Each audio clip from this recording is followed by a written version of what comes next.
नमस्कार दोस्तों, स्वागत है आपका अपने YouTube चैनल लर्निंग स्पेस पे। आज हम लोग चलेंगे त्रिभुज पे चर्चा करेंगे। देखिए, हम लोग वैसे भी त्रिभुज का एक लेक्चर हमने बनाया था जिस पे हम लोग त्रिभुज के विभिन्न प्रकार के त्रिभुजों के एरिया और परिमाप के बारे में बात की थी, लेकिन आज हम जो है त्रिभुज और उसके वर्गीकरण पे बात करेंगे। तो देखिए, हमने पहले भी आपको बताया था कि त्रिभुज होता क्या है। तो तीन भुजाओं से घिरी हुई बंद आकृति को त्रिभुज कहते हैं ना। ज्यामिति में तीन भुजाओं से घिरी हुई बंद आकृति को क्या कहते हैं? त्रिभुज कहते हैं। अब देखिए, एक बंद आकृति है। अच्छा, तो ये तो रहा त्रिभुज होता क्या है। अब अगली बात होती है क्या? त्रिभुज का वर्गीकरण, है ना। त्रिभुजों का वर्गीकरण।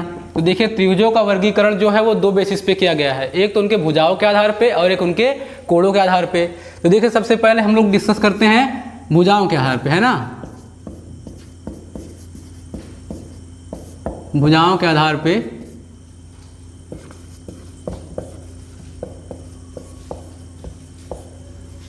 तो देखिए, इसमें पहला है समबाहु त्रिभुज।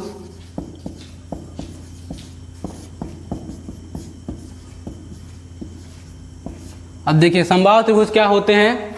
ऐसा त्रिभुज जिसकी तीनों भुजाएं बराबर हों। समबाहु, है ना, नाम से पता चलता है समबाहु त्रिभुज। जिसकी तीनों भुजाएं क्या हो, बराबर हों, उसे समबाहु त्रिभुज कहते हैं। जैसे देखिए, अगर ये इसकी माप ए है तो इस भुजा की माप भी ए होगी और इस भुजा की माप भी ए होगी। ठीक है, इसको हमने मान लीजिए नाम दे दिया ए बी सी। इसी तरह दूसरा है समद्विबाहु त्रिभुज।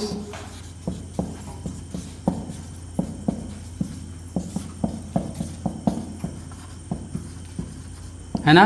देखिए, नाम से पता चलता है समद्विबाहु, मतलब दो भुजाएं जो हैं क्या है, आपस में बराबर हैं। तो चलिए बना लेते हैं, डायग्राम समझ लेते हैं। मान लेते हैं कि इसकी ये भुजा और ये भुजा बराबर है, मतलब ये ए है और ये बी है। ठीक है। इसी तरह एक आपका है इसमें तीसरा जो है भुजाओं के आधार पे, वो विषमबाहु त्रिभुज, है ना जी, विषमबाहु त्रिभुज।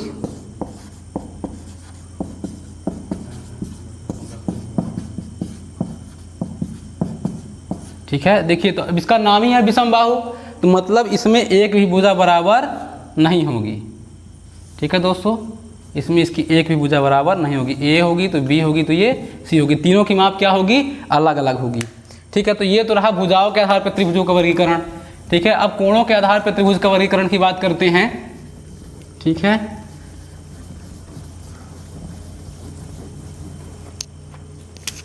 देखिए, दूसरा इसमें टाइप है कोणों के आधार पर वर्गीकरण।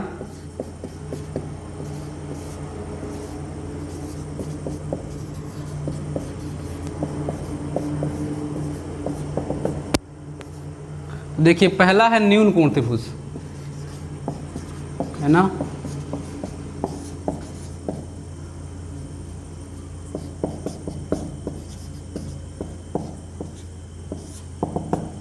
देखिए, न्यून कोण त्रिभुज क्या होते हैं? तो ऐसा त्रिभुज जिसमें एक कोण क्या हो, न्यून कोण। उसका मतलब एक कोण न्यून कोण हो जाएगा। तो देखिए, अगर एक कोण मतलब 90 अंश से छोटा होना चाहिए, कोई भी कोण 90 अंश का नहीं होना चाहिए। जैसे मान लीजिए अगर ये 60 हो गया तो ये 40 होगा, है ना, तो फिर ये 80 हो जाएगा। अगर दूसरा इसका एग्जाम्पल देखिए, अगर ये 70 हो गया, ये 50 हो गया, तो ये 60 हो जाएगा, है ना। तो मतलब क्या कहा कि उसमें इस ऐसे त्रिभुज में, न्यून कोण त्रिभुज में, कोई भी कोण जो है 90 अंश से या 90 अंश या 90 अंश से ज़्यादा का नहीं होना चाहिए। मतलब तीनों के तीनों कोण 0 अंश से ज़्यादा और 90 अंश से कम के होने चाहिए। दूसरा है आपका इसमें समकोण त्रिभुज।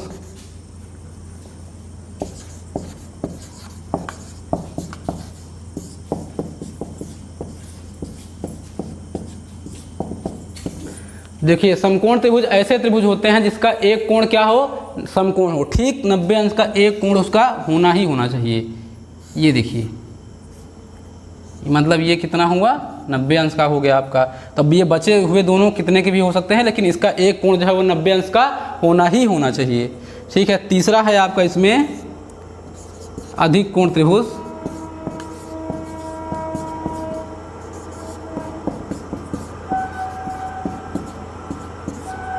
देखिए, अधिक कोण त्रिभुज ऐसे त्रिभुज होते हैं जिसका एक कोण क्या हो, 120 अंश से ज़्यादा हो या 120 अंश का हो। जैसे ये देखिए, अगर ये 120 अंश का हो। ऐसा कोण क्या है, ये एग्जाम्पल है अधिक कोण त्रिभुज का। ठीक है, चलिए अब हम लोग जो है कुछ इस पे कुछ जो है क्वेश्चन सॉल्व करते हैं और देखते हैं कि कैसे कैसे इन पे क्वेश्चन बनाए जाते हैं एग्जाम्स में।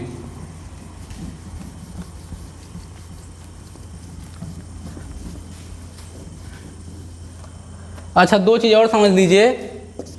पहला है कि त्रिभुज के तीनों अंतःकोणों का योग 180 अंश होता है ना। कितना, अगर ये कोई त्रिभुज है, किसी भी प्रकार का त्रिभुज हो, तो उसके तीनों अंतःकोणों का योग कितना होगा। अगर मान लीजिए x है, x है, x है, तो तीनों का योग कितना होगा, x plus x plus x, तीनों 180 अंश के बराबर होगा, है ना। और दूसरा इसी में है कि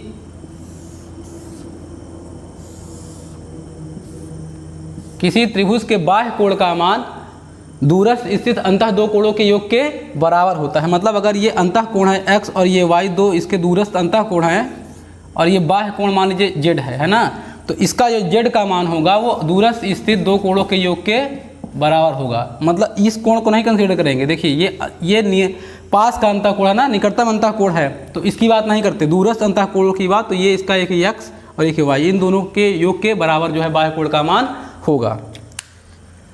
चलिए, तो अब आते हैं क्वेश्चन पे चर्चा करते हैं। देखिए, आपका पहला क्वेश्चन है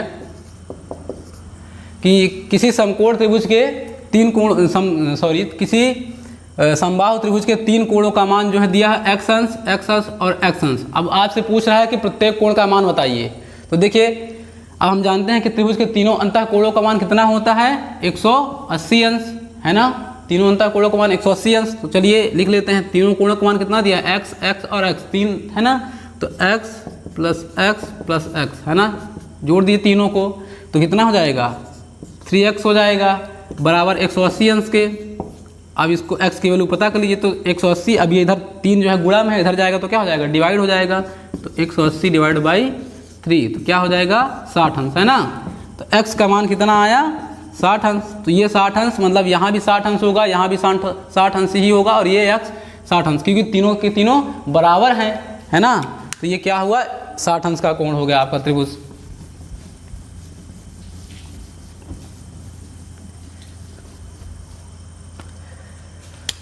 अब देखिए, दूसरा क्वेश्चन है आपका, कहता है किसी त्रिभुज के दो कोणों का मान 110 अंश है, तो तीसरे त्रिभुज का संपूरक कोण बताइए, है ना। तीसरे कोण का संपूरक कोण बताइए। क्या कहता है, किसी त्रिभुज के दो कोणों का मान कितना है, 110 अंश है ना।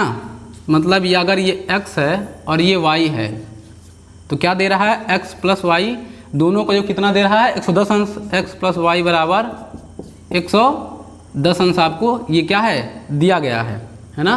क्या है, दिया है। अब आपसे पूछ रहा है कि ये तीसरे कोण के संपूरक कोण का मान बताइए। ठीक है, तो क्या करेंगे, सबसे पहले तो हमको तीसरा कोण पता होना चाहिए। सबसे पहले तो तीसरा कोण पता हो तब तो संपूरक बताएंगे। तो चलिए आइए देखते हैं कैसे सॉल्व करेंगे। तो देखिए, इसमें दो कोणों का मान 110 अंश, तो मान लेते हैं ये कोण कितना है, z है ना। तो क्या करेंगे, x plus y plus z भी कर लेते हैं, है ना। तीनों कोणों का मान 180 अंश होता है, तो z भी कर लिया, बराबर 180 अंश। ठीक है, अब x प्लस वाई की वैल्यू कितना दिया गया है क्वेश्चन में, 110 अंश, तो यहाँ रख लीजिए 110 प्लस z बराबर 180। तो z कितना होगा, 180 माइनस 110, 70 अंश, है ना। z बराबर कितना आया, 70 अंश। तो मतलब इसकी वैल्यू कितना हो गई, 70 अंश। लेकिन आपसे पूछ क्या रहा है, तीसरे कोण का संपूरक, है ना। तो संपूरक कोण क्या होते हैं, जब दो कोणों का योग 180 अंश के बराबर होता है, तो क्या होते हैं वो दोनों, वो कोण एक दूसरे के संपूरक होते हैं। तो मतलब ये 70 अंश मान लेते हैं कि एक कोई कोण है ए, है ना। तो इन दोनों का योग कितना होना चाहिए, 180 होना चाहिए, तब वो संपूरक आपस में एक दूसरे के होते हैं। तो ए बराबर हो जाएगा 180 माइनस 70 बराबर 110 अंश।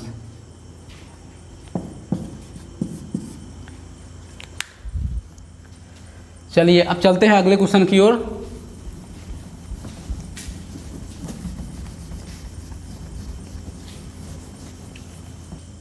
चलिए तीसरा क्वेश्चन देखते हैं। मान लीजिए एक त्रिभुज है और हमको इसके इस बार जो है इसके बाह्य कोण का मान दिया है 110 अंश। ठीक है, बाह्य कोण का मान 110 अंश दिया हुआ है और इस कोण का मान दे दिया 40 अंश, ये कोण दे दिया 70 अंश। ठीक है, त्रिभुज ABC है, त्रिभुज ABCD। अब कह रहा है कि त्रिभुज का ये अंतःकोण का मान बताइए, इसका x है ना। अब आपसे x की वैल्यू पूछेगा, ऐसे एग्जाम में सेम क्वेश्चन आएगा। आपको ऐसे डायग्राम बना के दिया रहेगा, चित्र दिया रहेगा, आपको कोण A का मान दिया है, कोण B का मान दिया है, इसका कोण C का बाह्यतम कोण का मान दिया है और अंतःकोण का मान पूछ रहा है। ठीक है, तो क्या करेंगे, देखिए अब ये पूरा एक हमने आपको बताया था अंतःकोणों का योग है ना। अंतःकोणों का योग भी 180 अंश होता है। तो एक तो ये रैखिक कोण युग्म बन रहा है यहाँ पे, है ना। यहाँ पे देखिए रैखिक कोण युग्म क्या होते थे, जब दो अंतःकोणों का मान जो है जब दो अंतःकोणों का मान 180 अंश होता था, दो अंतःकोणों का मान। अब देखिए ये पूरा हम जब आपको कोण बता रहे थे तो अगर कोई बिंदु रहता था तो ये पूरा कोण कितना होता था, 180 अंश के होता था, है ना। तो देखिए ये पूरा यहाँ से यहाँ तक देखा जाए तो कितना है, 180 अंश हो रहा है। तो इतने का मान यहाँ से यहाँ तक का मान 110 अंश दिया है, इतना पूछ रहा है, तो 180 से माइनस कर देते हैं। तो इसको लिख सकते हैं हम लोग 180 माइनस 110, x बराबर 180 माइनस 110, तो कितना आ जाएगा 70 अंश। देखिए ये आपका कितना हो जाएगा, x की वैल्यू 70 अंश निकल के आ जाएगी। ठीक है, अगर आप देखना भी चाहते हैं तो देखिए तीनों अंतःकोणों को 180 अंश आना चाहिए। तो देखिए 70 ये 40 ये है ना, तो 180 अंश आ रहा है, मतलब हमारा आंसर क्या है, सही है। ठीक है, चलिए तीसरा क्वेश्चन हो गया। चौथा क्वेश्चन देखते हैं।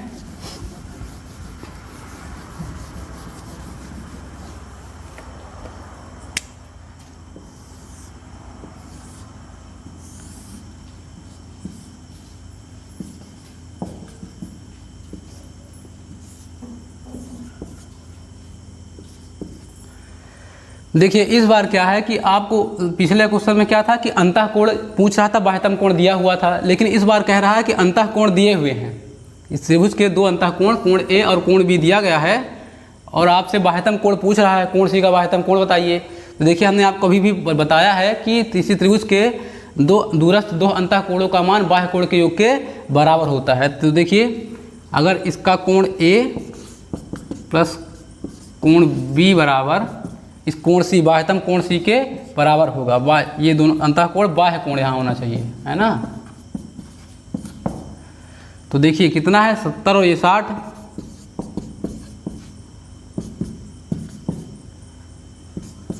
एक 130 अंश है ना। तो इस कोण बाह्य कोण का मान कितना होगा, 130 अंश। तो ये चीज़ याद रखिएगा, छोटे छोटे जो है परिभाषाएं बहुत काम आती हैं। चलिए अगला क्वेश्चन देख लेते हैं।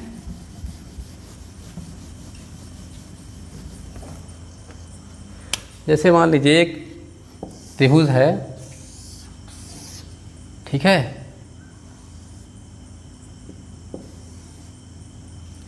अब यहाँ पे आपको 75 अंश की वैल्यू दी गई है, ठीक है, और आपसे ये वैल्यू पूछ रहा है, नहीं ऐसे नहीं, इसको थोड़ा सॉरी, ये 30 अंश है, कोण A B C है ना। अभी आपको कोण A की B की वैल्यू दी गई है 30 अंश, ये दी गई है 70 अंश, ठीक है। अब आपसे ये x और y की वैल्यू पूछ रहा है, ठीक है। x और y की वैल्यू बताइए क्या होगी। तो देखिए अब देखिए ये एक शीर्षाभिमुख कोण बन रहा है, दो रेखाएं एक दूसरे को लंबवत क्या कर रहे हैं, प्रतिच्छेदित कर रही हैं, तो मतलब इन दोनों के कोण बराबर होंगे, ये कोण इसके बराबर होगा, ठीक है। अगर हमको y की वैल्यू पता चल जाए तो हम आराम से x की वैल्यू बता सकते हैं। तो देखिए त्रिभुज के यहाँ पे देखिए एक त्रिभुज बन रहा है ABC, है ना। तो तीनों कोणों का योग 180 अंश होना चाहिए। तो देखिए कोण A कोण B प्लस कोण C बराबर 180 होना चाहिए। तो देखिए कोण B दिया है, C दिया है, A नहीं दिया है, तो कोण A रहने दीजिए, यहाँ लिख लीजिए 30 प्लस 70 बराबर 180। तो देखिए 70 30 100 हो गया, कोण A प्लस 100 बराबर 180। तो कोण A बराबर हो जाएगा 180 माइनस 100 बराबर 80 अंश। तो मतलब आपका y कितना आया, y हो गया कोण AY है, है ना, तो y आ गया 80 अंश। ठीक है, अब देखिए बताया था कि शीर्षाभिमुख कोण, आपको पिछले लेक्चर हमने बताया था कि शीर्षाभिमुख कोण आपस में समूह कोण होते हैं और एक दूसरे के बराबर होते हैं। तो मतलब y 80 है तो x भी कितना होगा, 80 अंश ही होगा। तो मतलब यहाँ भी क्या हो जाएगा, 80 अंश। ठीक है, तो ये आपका ये चीज़ याद रखिएगा। जब हम लोग पिछले लेक्चर चर्चा किए थे तो हमने बहुत सारे कोणों के प्रकार बताए थे आपको, और उसमें बताया था कि शीर्षाभिमुख कोण क्या होता है और कैसे जो है वो एक दूसरे की प्रॉपर्टी कैसे लागू होती है ना। अब चलिए अगला क्वेश्चन देख लेते हैं आज का। चलिए देखिए क्वेश्चन नंबर 5 है आपका। यहाँ पे देखिए दो त्रिभुज दिया गया है, त्रिभुज ABC एक त्रिभुज है और त्रिभुज ECD दूसरा त्रिभुज है ना। दोनों त्रिभुज को एक साथ रख दिया है। अब आपसे पूछ रहा है कि कोण AE और D का मान बताइए। कोण AED का मान पूछ रहा है, कुछ वैल्यू आपको दी गई, कोण A, कोण B और कोण D का मान आपको दिया हुआ है। तो देखिए कैसे सॉल्व करेंगे इस क्वेश्चन को। अब देखिए यहाँ पे इसको देखिए कोण C का बाह्यतम कोण है ना, ये इस त्रिभुज को देखिए आप, त्रिभुज A, B और C को देखिए तो क्या है, ये कोण C यहाँ बाह्यतम कोण बन रहा है। मतलब कोण त्रिभुज ECD का जो बाह्य आंतरिक कोण है इसके लिए क्या कर रहा है, बाह्य कोण का काम कर रहा है। तो बाह्य कोण की परिभाषा से किसी त्रिभुज के बाह्य कोणों का मान दूरस्थ आंतरिक दो कोणों के योग के बराबर होता है। तो मतलब ये 30 और 50 है ना, ऐसे देख लीजिए 30 और 50 को जोड़ देंगे तो मतलब त्रिभुज ये 30 और 50 कितना हो जाएगा, 80 अंश। तो मतलब कोण C जो है ये कितना आ जाएगा, 80 अंश। ठीक है, क्योंकि बाह्यतम कोण का काम कर रहा है तो ये कोण C 80 अंश आ जाएगा। इसको 80 अंश लिख लीजिए। अब ये 80 अंश हो गया तो अब देखिए यहाँ पे कितना हो गया, 80 अंश। अब आप जरा देखिए त्रिभुज EC और D को, तो देखिए अब ये तो इसका निकटतम दूरस्थ अंतःकोण है, ये वाला कोण इसका निकटतम अंतःकोण है, तो इससे तो मतलब है नहीं। अब कोण C और कोण D क्या है इस त्रिभुज के लिए, अंतःकोण के लिए क्या है, ये दूरस्थ कोण का काम कर रहे हैं। तो मतलब यहाँ से हो जाएगा इस त्रिभुज को, अब देखिए तो यहाँ से ये हो जाएगा इस डायग्राम से AED कोण AED का मान कितना हो जाएगा, देखिए ये 80 और ये 20, तो ये 80 और ये 20 100 अंश।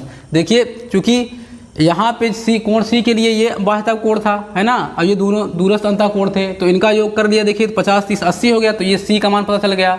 और इस त्रिभुज के लिए देखिए त्रिभुज EC और D को देखिए, तो यहाँ पे देखिए इसका ये बाह्यतम कोण पूछ रहा था, तो इसके लिए ये दोनों दूरस्थ कोण का काम कर रहे थे, तो ये 80 और 20 कितना हो गया, 100 अंश है ना। तो ये कोण AED का मान कितना हो गया, 100 अंश।